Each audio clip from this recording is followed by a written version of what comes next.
Today's video is sponsored by Encore. This video gets into collecting the full Nintendo 64 set and the questions I've been asked along the way. But one of the things that's really important for me is to find different places to find good deals on games. Enter Encore. One of the new games I'm interested in getting for my collection is the new Suikoden Remastered game on the Nintendo Switch. So check out how easy this is. Encore functions like a mix between TikTok and eBay. Every listing that you see is made of video, so you can see exactly what you're getting and hear from the seller exactly what they're selling. In this listing, they have all three versions of Suikoden available for sale, but I want the Nintendo Switch one. So the first thing I'm going to do is enter a bid based on what the current price is. Step number 2 is to go in and enter my max bid. And I want this game so much that I'm absolutely willing to pay retail on it, so I'm going to put $60. However, Encore has listings all over the place for lots of different games, for lots of different consoles, and there's great deals being had all the time. And as a seller, I have loved using Encore as one of my platforms from which to sell. But to make it even sweeter, sellers are always doing giveaways on Encore, so if you haven't signed up yet, go check out what things are there that they're giving away for free. You might be able to add some stuff that you really want for your collection at no cost. So join me and tons of other collectors looking for video games, Funko Pops, and all kinds of collectibles on the Encore app. Thank you so much to Encore for sponsoring today's video. So it is finished. I have gotten every single Nintendo 64 game, every Nintendo 64 box, and now every Nintendo 64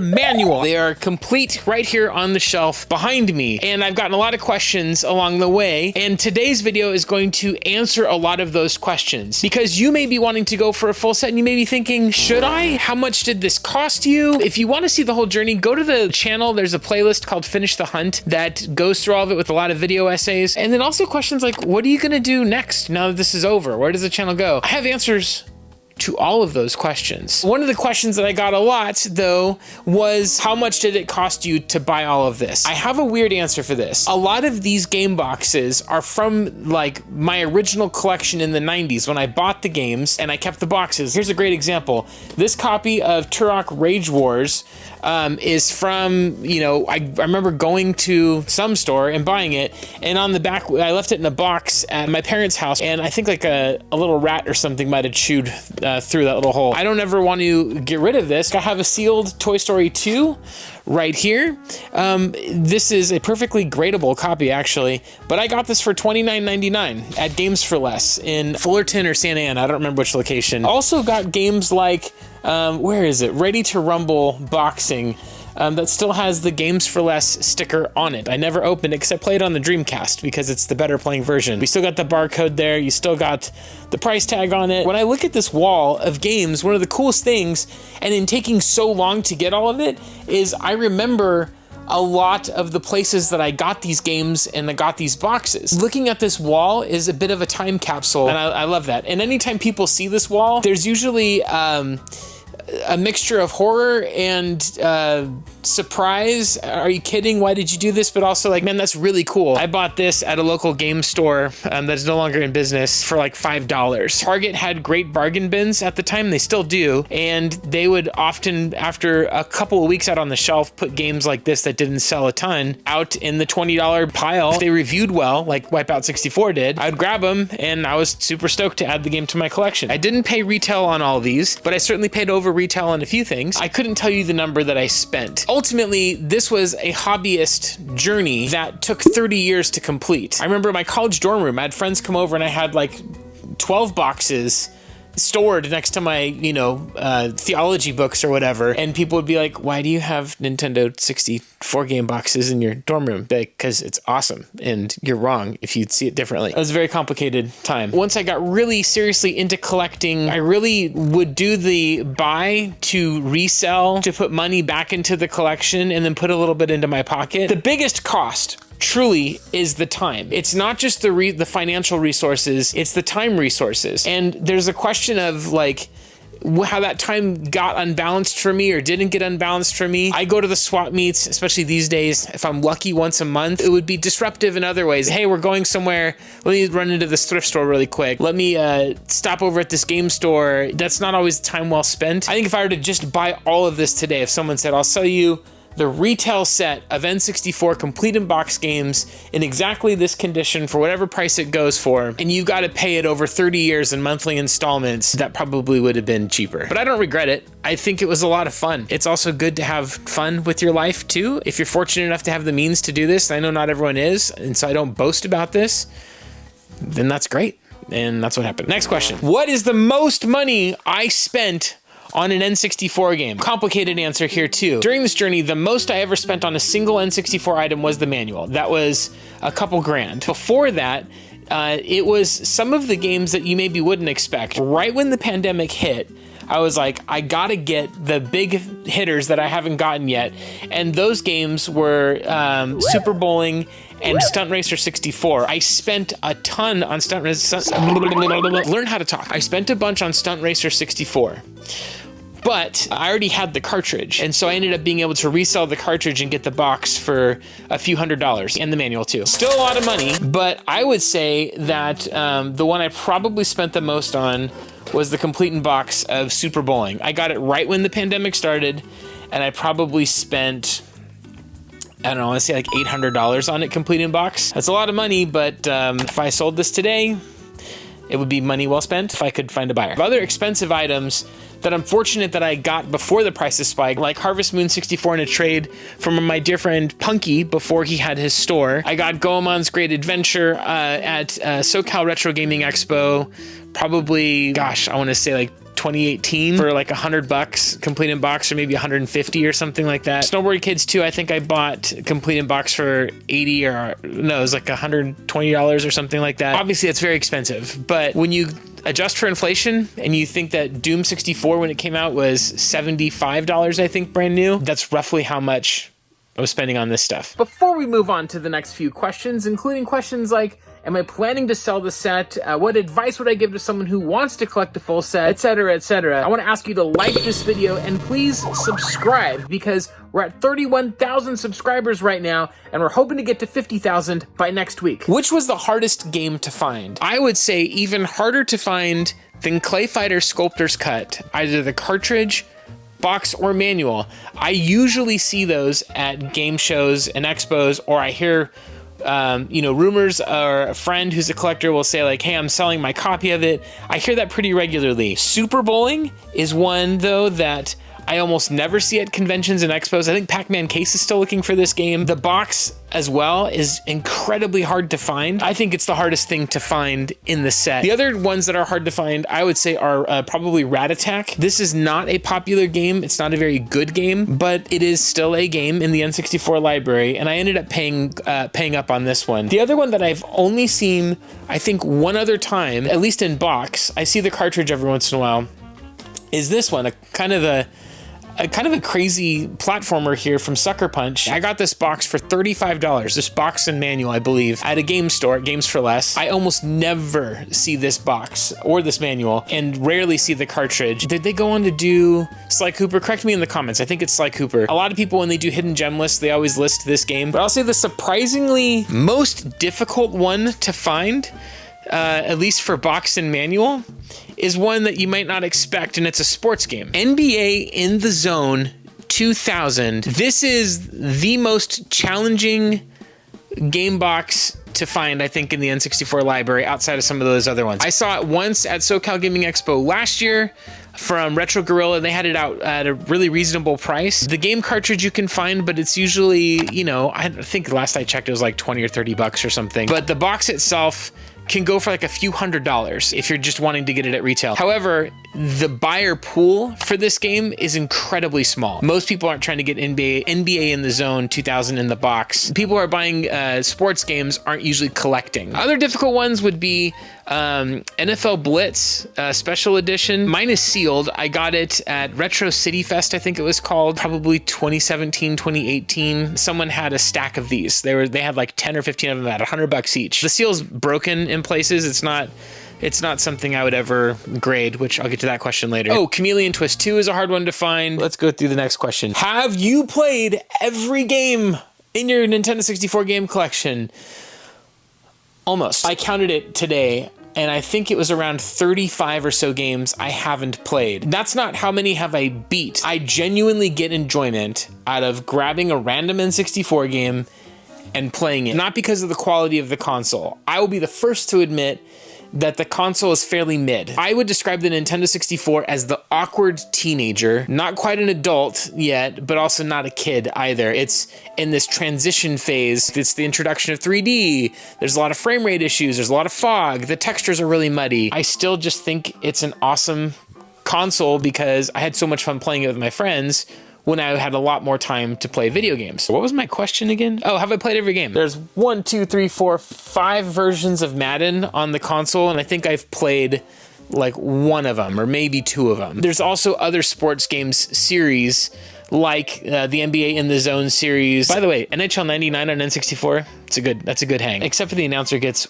wildly cringy in that game. I don't know if I've played Hey You Pikachu. I was just always slightly too old for Pokemon. N64 era is when Pokemon really explodes. A lot of the wrestling games, I'm not a wrestling fan. The multiplayer THQ games like No Mercy, WCW, NWO, WrestleMania 2000, those games are great. They're so easy to pick up and play. They're so customizable. They're so fun. There's so much in the rosters. I haven't played like Backstage Assault, WCW Nitro. The N64 has a lot of racing games on it, and some of them I just haven't really spent much time with. Also, some of the RPGs, I'm not like, I always pick up JRPGs and I'm like, this is gonna be the one that gets me into the genre, and I can never do it. There's only a handful of JRPGs on the console, Ogre Battle 64 being the actual good one. It's so dense, I feel like I need to like be coached by Dan and Elisa every step of the way through to understand the mechanics for how deep it is. I've played the MO games, because glad I could tell you all that. Do I have any sealed games and will I grade them? Yes, I have sealed games. Some of the lower tier sealed games like Namco Museum 64, perfectly good seal, but this is not something that I see myself trying to grade. But if I find this game complete in box, I would sell the sealed one. On eBay, a seller had boxes of Gauntlet 64. If you look at the pop reports on WATA, maybe even CGC, do they have pop reports on CGC? Get the games, Greg, if you're watching this, let me know. I bought a case or 2 of them at the time because I was like, oh cool, I can get a sealed game and I'll just resell the other ones to make up the cost for it. And then you may recall this, but on Pixel Game Squad in the kind of earlier days, right when Chris, who owns Retro Games Plus, moved into town, he had someone bring in the Gauntlet Legends variant that has the cool little figure in it. So I have that variant as well with it. My copy of Batman Beyond is sealed, but it is beyond gradable. Also, I have Gex 3, but this one's like super damaged. Should I open it? Should I keep it sealed? I don't know. I don't really know that I have anything that people are like really looking to get where it would make sense, but I'm also feeling a little caught in the middle because it's like, well, financially, it may make sense to sell the sealed ones for $100 or so because that's what they go for, and then buy the open ones for in good condition for 40 bucks or whatever. That may be what I end up doing. But some of these, you know, when I see this sticker for Games for Less on here, or when I look at this copy of Razor, which was a gift from my friend John, that's also sealed, I don't see myself trying to find and spend hundreds of dollars on a sealed game to grade it and then profit on it.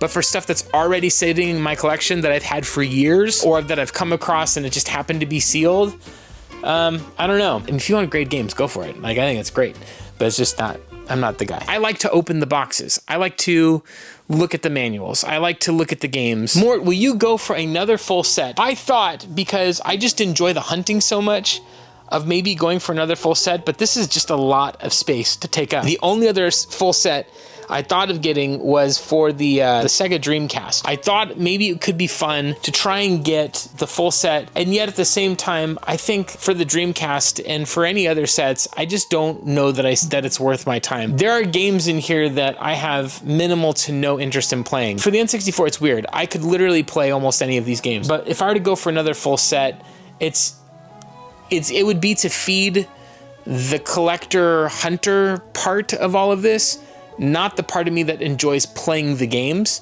And for that reason, I just don't think it's something that I would ever do. But in terms of the enjoyment that I get, I really don't want the hunt to stop. Will you go for condition upgrades? There's only a couple games that I've thought of upgrading. Cody with a K sold me this copy of Monster Truck Madness, which ended up being a box upgrade for me. And he was like, I'm just stoked that I have a part of something that I found end up in your N64 collection, and I thought that was so cool. There's some things like that where someone may want to, you know, facilitate a trade or something, and that's cool, and it ends up on the wall as an upgrade. But ultimately, I actually think there's something kind of charming about having a set that has everything from sealed games to games that are pretty beat up. Like, I have this copy. Is it this one? World Cup. The bottom part of the box is torn and missing a flap. It's pretty bent in places. If I found a super clean copy of Robot, mine's got a bunch of dirt stains on the top of it. It looks like tar. I might upgrade this one or a couple of them, but I don't see myself actively hunting for the cleanest N64 box set. There's something charming when the full set has the full range. Like, here's a great example. This is Cyber Tiger on the N64. You can see I got this for $5 from PTR Games, a game store that's no longer in business in the city of Orange. It's just sitting in a pile of N64 games they could not get rid of. I also loved that store. It's no longer in business, and so when I see that sticker, it's a bit of a history lesson. Also, you know, it was a rental before that, apparently. I don't see myself really going for condition upgrades. Will you get variants? I am very open to the idea of getting variants because I just really like the idea of continuing to be a part of this community. That's a term that gets thrown around a lot. Like, oh, you know, the gaming community. I've seen other YouTubers like kind of mock that idea, but there's a lot of really great friendships and meaningful connections that I've made in this group of lovable nerds. And I think that there's something about that that's, I don't want to like have to like leave it. The one games that are not on this shelf are my Zelda games, and that's because they're on a separate Zelda display, but for that I got all of the variants. Up here I have N64 controller boxes. I would love to get all of those. I have an N64 racing wheel that was specific to the time and has the N60 or the Nintendo seal of quality on it. If it's from the era of the N64 and it's not something that's made modern, like a retro bit game that is an N64 game that just gets remade, I think that kind of stuff I'm very interested in getting. Also, other things that I'm interested in getting are like strategy guides for N64 games. I just picked my buddy John, who's ID Picker on IDY Picker on Instagram. He hooked me up with some strategy guides for like Vigilante 8. Oh, Nintendo Powers. I've been sort of casually collecting the Nintendo Powers only from the N64 era. Anything N64 era, consoles, console variants, player's choice variants. I think I'm gonna go for it just because it's fun. And for no other reason than it's fun. In the meantime, I have a couple of interesting variants to show you.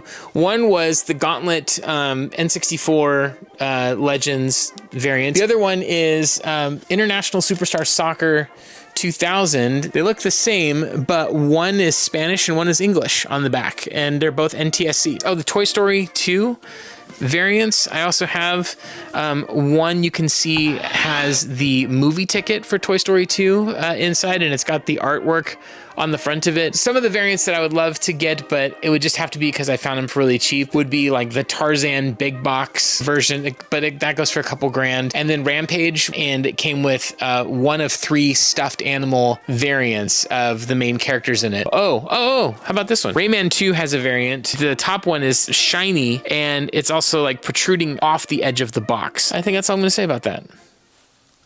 Moving on. One of the questions I get is, do you regret this? You spent all this time on this stuff, all these resources. I don't regret it.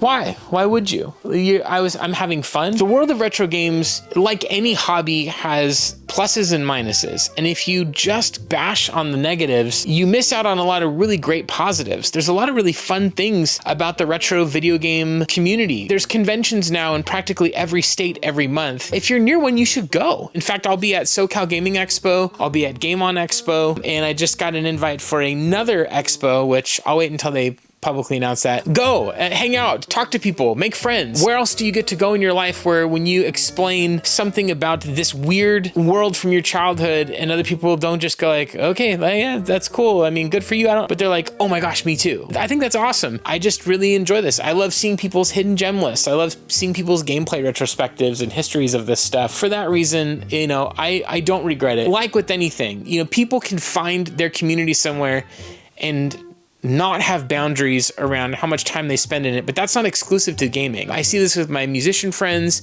some of my sports fanatics friends that are really obsessed with a certain team, and maybe they're doing fantasy, you know, sports leagues, people who fix up cars.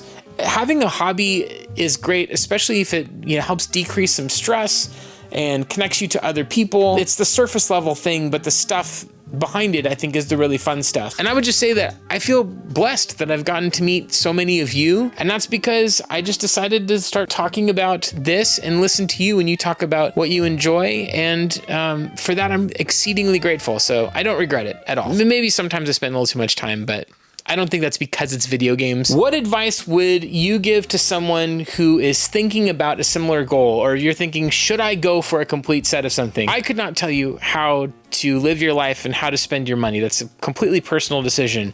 But if you were like, Mort, I want to go for, you know, a complete set and I'm going for it, I would say the number one piece of advice is be patient. FOMO is real. You can see something that's a good deal, but a good deal that's outside of your budget is still outside of your budget. So I would say set your limits and be patient. 30 plus years on this. You know, if you look at what, 96 is when the N64 came out, and what are we in, 2025? Am I doing the math right? You get it. The idea is more than 2 decades, almost 3. That's a long time for this. I have seen collectors get full sets in a matter of months or even shorter time periods than that. Some people have done videos where they're like, they'll go to a convention or they'll try and get everything in a day. That's cool. You do you. For me, one of the ways that I've been able to financially justify this is that though there's time resources that have come at a cost, financially it's been pretty balanced. In fact, I've even made some money from the way that it's worked out financially. Think of your garage sales. Are you in an area that does have flea markets, that does have thrift stores? But like, I also know that this can go to where like you're constantly searching OfferUp or Facebook Marketplace, and at some point it's kind of like, it's a lot of work. Spending hours a week doing anything that might take away from something else in your life, just be wise about it. It's not going to happen overnight. And if it does, good for you. Next question I get sometimes is, all right, you've done it. You've completed it.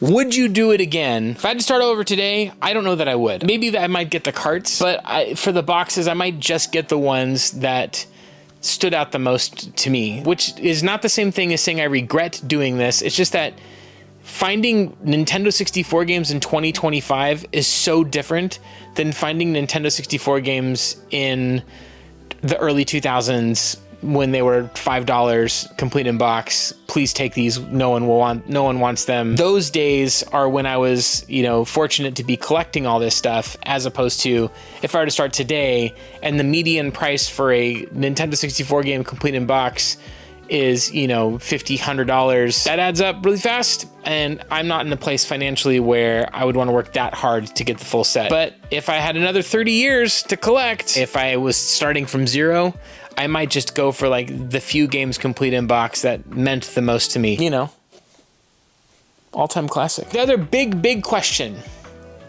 are you planning to sell your Nintendo 64 set? A lot of collectors, including dear friends of mine, will go for a full set of something and they'll grind and they'll get it, and then really quickly they'll sell it right afterwards. I could sell this set if I needed to sell this set because we came up on hard times financially, but as far as do I plan to sell this set? No. I genuinely enjoy the Nintendo 64. As far as like, as all this stuff is concerned, I genuinely enjoy grabbing any game. Hexen, a very not good first-person shooter with magic elements. I like reading the backs of the boxes. I like seeing how these games are marketed. I love the color schemes. I love the screenshots. It brings me some level of pleasure and enjoyment to look at this stuff. The more likely scenario for me is we move or our family's just storage needs change and we have to change the garage for some reason. And I might, keep like a row of games and sell the rest or something. I don't know that I would see myself doing that just because it's just been a lot of fun. But I could, if I had to, I could. I don't feel like I've got the holy grail and I need to hold on to it at all costs. I feel like I've got a good place with it. Now that you got the set, what are your plans for collecting and what are your plans for the channel? I am so excited about what I'm calling season 2 of Mort's Garage. All my game hunting videos had some sort of video essay intertwined into them. And I still really like that approach. In fact, my next video that I'm working on right now, in addition to this one, is another video essay game hunt video. I don't want to say too much to spoil it, but there is a thoughtful, specific plan about what is happening next and what the game hunting flipping will be going towards, and there are some specific collecting goals that I have that are directly related to the Nintendo 64 collection. There's a great cast of characters in place, and I think it's different than what else is out there, but it's a lot of high energy, high effort content, which is why you're seeing a little bit of a slowdown in the output here. Partly is my professional life is just incredibly busy right now. My family life is incredibly busy, and so YouTube has to take a back seat when it's personal stuff. But I think the direction this is going is really fun. I have always looked at YouTube as a platform with which to make art. For me, YouTube is about making videos that resonate with people and tell really great stories. The tagline of the channel for my good friend Seth is feelings over finds, and that's really the spirit of this channel. I would rather make a really good video that I'm really proud of, that stands on its own, that long after I'm gone from YouTube, that people could watch and go, that was really cool, than just to constantly dump content out because like the algorithm or something like that. And I hope that you'll be patient with that because the upload schedules is definitely slower now. And the last video I put out was a longer video, is a selling video, and it got like a quarter the amount of views as what my normal videos get. But I'm still proud of the video. I still would put it out any day. I think it's gonna get a little weird, a little different. And that's what I like. More cardigans, more Nintendo 64, more thoughtful collecting deep dives. Just no more full sets. We're done with that.